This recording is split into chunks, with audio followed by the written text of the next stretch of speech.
نحتفل اليوم في 7 أكتوبر 2023 بذكرى الراحل الفنان بوجمعة بلعيفة. بوجمعة بلعيفة هو الفنان، هو التشكيلي.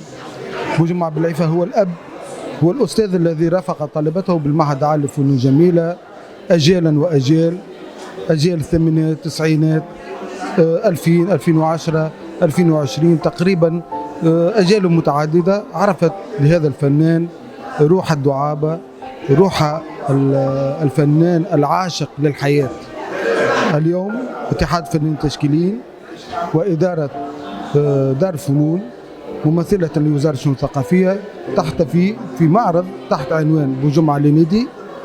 هذا المعرض يجمع تقريبا 41 عمل فني، هي خرجت من منزل الفنان إذا هي رحلت من هذا المنزل الذي كان قاعة عرض إلى قاعة عرض دار الفنون لتعانق تجربة مشاهدة ندعو فيها كل المبدعين، كل الفنانين، كل الأصدقاء وعامة الشعب لاكتشاف هذه التجربة الصادقة لتلميذ من لواحد من أهم النحاتين في تاريخ الفن، الفنان سيزار. في هذا المعرض نعد أيضا لمعرض آخر يوم الجمعة 13 أكتوبر بقصر خير الدين، أيضا سيكون لنا صورة أخرى للفنان بوجمعة بالعيفة، بوجمعة في بالعيفة في أو بوجمعة بالعيفة الحياة. ندعوكم إلى مشاهدة هذا المعرض وليكون لنا لقاء آخر تكريما لذكرى فنانينا ومبدعينا.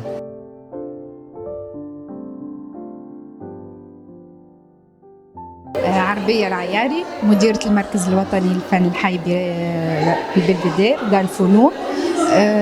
والله بالنسبة كان لي شرف باش عطيت مقترح معناها باش نظموا اوماج لسي بوجمعة بالعيفة الله يرحمه، اللي هو من الفنانين المعروفين في تونس، كان سكولتور معروف ومن خيرة الفنانين نتاعنا في الفنون التشكيلية. والله تبقى انا بدي تفاجأت الحقيقه معناها من نوعيه لي زوفر المعروضين، معناها حاجه جديده ريتها اول مره الحقيقه بارابور معناها اللي ريتو في الفون اللي موجود عندنا في الرصيد الوطني. ان شاء الله يا ربي معناها تتواصل التظاهرات، لكن في ظروف وكل واحنا مش نتاع اوماج، معناها ان شاء الله ربي يفضل الفنانين الكل ويصيروا معناها تناغم نقولوا احنا بين الفنون التشكيليه وكما تسمع هكا بين الموسيقى. بوجمعة بالعيفة غني عن التعريف كأب روحي ل 40 générations d'étudiants في l'école des beaux-arts de Tunis، وأكثر من هذا كونه هو فنان يعني تقريبا من أهم الفنانين التشكيليين في تونس، نحات تميز بطابع خاص عنده هو، سواء كان يعني في المواضيع اللي تناولها وإلا في التقنيات اللي خدم بها. بالعيفة تأثر برشا بالفترة اللي درس بها في باريس، وتقريبا أعماله تعكس التمكن التقني في مستوى الرسم النحت. بوجمعة بالعيفة الله يرحمه عرفته من اللي أنا صغير، يعني قبل حتى ما نولي أستاذ في معهد الفنون الجميلة اللي كان يتسمى المعهد التكنولوجي للفنون والهندسة المعمارية والتعمير. سي بوجمعة عرفته زاد في مناسبات أخرى، تقريبا خدمنا مع بعضنا في مجال التنشيط الثقافي السياحي، وكانت تجربة حلوة لمدة شهرين.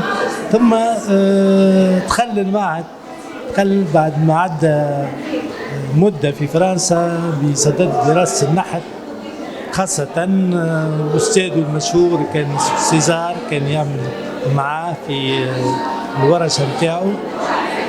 ثم جاء المعهد وكان وفيا لمعهد الفنون الذي أصبح معهد الفنون الجميلة بتونس، المعهد العالي للفنون الجميلة بتونس.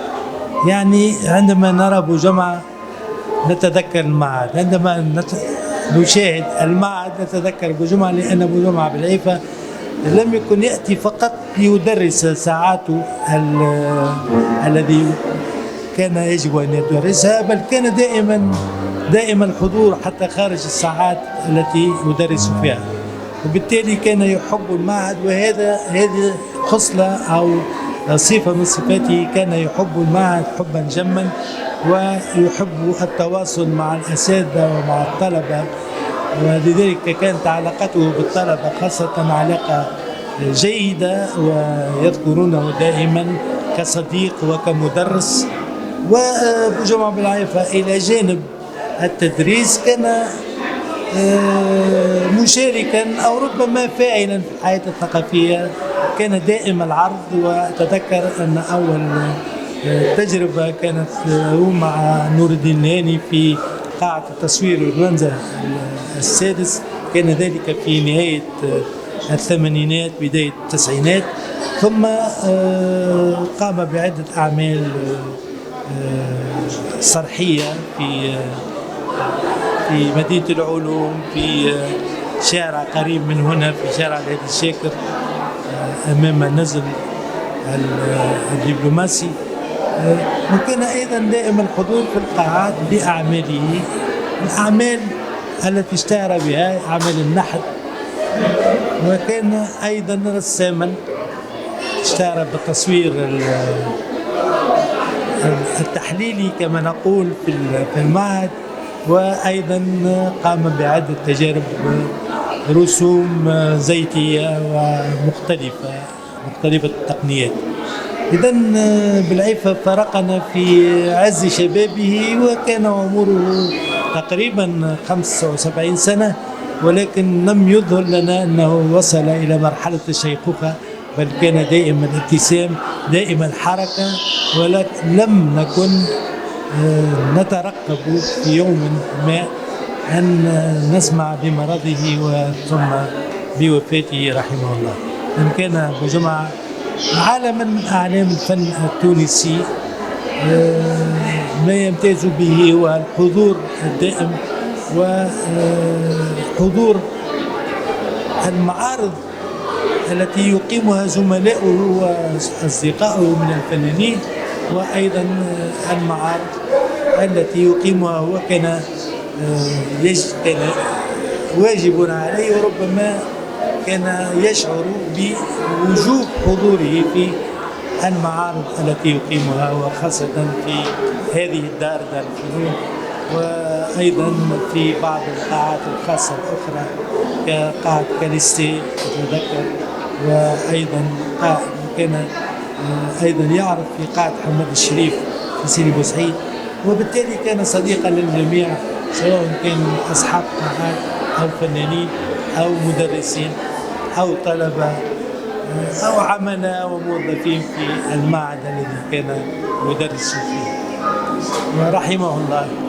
اليوم معناها في يوم السبت 7 أكتوبر 2023 نحن برواق دار الفنون بالبلفيدير، معناها وزارة الشؤون الثقافية، في معرض استعادي للفنان النحات والرسام المبدع أبو جمعة بالعيفة، اللي معناها ترك بصمة كبيرة في ميدان الفنون التشكيلية، خاصة في النحت والرسم. وكانت تربطني به معناها علاقة وطيدة من خلال معناها التعامل بيناتنا. هو كان معناها أستاذ يقري في مدرسة فنون جميلة، وأنا كنت معناها ماسك بإدارة التصميم والإبداع بالمركز الوطني وجود أحد. وكان لا يتوانى في بعث الطلبة للقيام بتربصات، وكنت معناها بكل رحابة صدر معناها من غير ما نراجعوا ومن غير ما معناها نقعدوا نحكيوا، وأني نستقبل الطلبة ونلبي له طلباته نظرا للتعامل الجميل معه. وكان معناها رجل معناها فنان بأتم معنى الكلمة. وأتذكر أني حضرت له في يوم من الأيام درس في الستركتور، وهربت علي الكلمة بالعربي، كيف يقدم كيفية معناها التدرج من معناها نجم نقولوا خط من المواد الحديد ذاك إلى القيام بإبداعات لرسم نموذج معناها بدون وأنه تقف وبدون وأنك معناها تقعد تلوج، تبدأ معناها يبدأ هو يمانيبولي فك الحديد ذاك حتى يخرج منه نموذج يشبه الكرسي أو يشبه الطاولة أو نموذج آخر معناها من إبداعاته. وكان هذاك هو اللي عنده النوعية من التواصل ما بينه وما بين الطلبة. رحم الله أبو جمعة بالعيفة وأسكنه فراديس جنانه، وأن لله وأن إليه راجعون.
سي بوجمعة بالعيفة. احنا اليوم في معرض يجمع مجموعة من أعماله الله يرحمه وينعمه.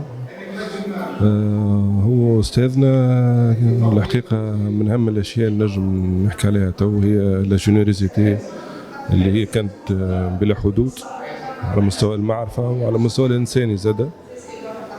قدم باستطاعته لدعم الطلبة نتاعو كله. هذا بالإجماع الناس اللي قرأت عنده كل تعرف، ونترحموا عليه ونتمناو اللي ديما نشوفوا أعماله في معارض حتى كي هو مش موجود. وهذه لفتة كريمة من الاتحاد.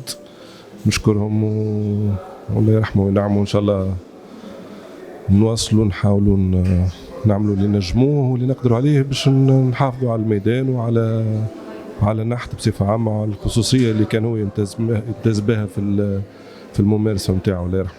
شكرا. Donc اليوم c'est une exposition en hommage à mon père اللي اسمها بالعيفة l'inédite.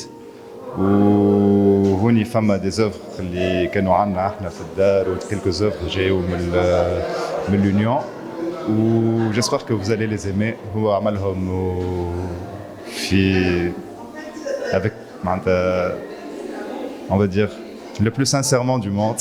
C'est des œuvres sincères و c'est هذاك علاش هذوما les œuvres اللي قعدوا عندنا معناها خاطر c'est des œuvres les plus personnelles اللي عنده.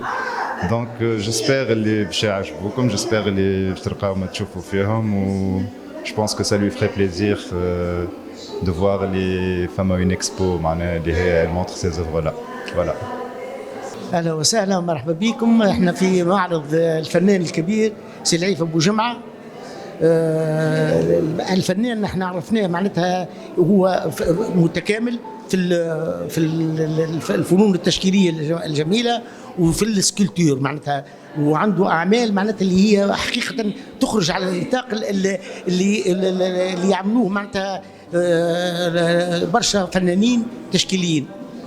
واللي هو فنان معناتها علم برشا ناس وعنده معناتها تاريخ اللي هو حقيقة حافل في ليكول دو بوزار وقررت وعنده معناتها التاريخ نتاعو في اللوحات هذوما اللي نشوفوا فيهم اللي هما لوحات حقيقة معناتها يمثلوا معناتها الفنون التشكيلية بأتم معنى الكلمة. ثم كان تشوف السكولتور نتاعو اللي هي معناتها فيها خاصيه بالاخص بالماتير نتاع الريزين ولا بالبرونز ولا معناتها يجسمها بتجسيم قوي ياسر معناتها. الله يرحمه ونكرموه معناتها يستحق لانه معناتها اجيال على تربيت عليه وعلى الفن نتاعو. واحنا نقولوا له الله يرحمه خلى التاريخ لاباس به وخلى معناتها ارث اللي يستنفع منه الطلبه نتاعنا ويزم يجيو ويشوفوا المعرض هذايا وياخذوا درس معناتها من الخدمه والعمل اللي عملوا سي بوجمعة.